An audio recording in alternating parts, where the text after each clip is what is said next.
ITU's AI for Good is empowering the next generation of tech innovators through the Robotics for Good Youth Challenge.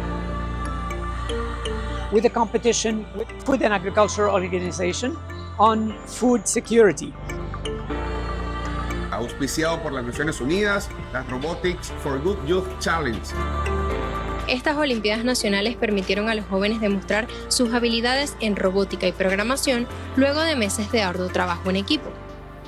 So we upgraded our skills. We learned more and more about AI, what are the microcontrollers that can be used in these projects. Yeah, with all doing down, he simply race and I would an intelligence artificial.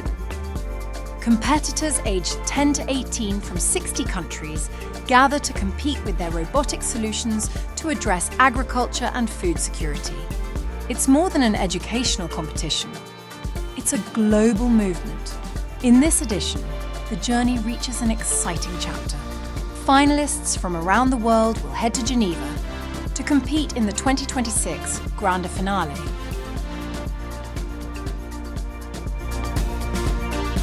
I don't know how to express my feeling right now, but we won and I'm just happy all our effort actually paid out. I'm really happy. Discover how the next generation are using robotics to build a better world. Join us at the AI for Good Global Summit 2026 in July.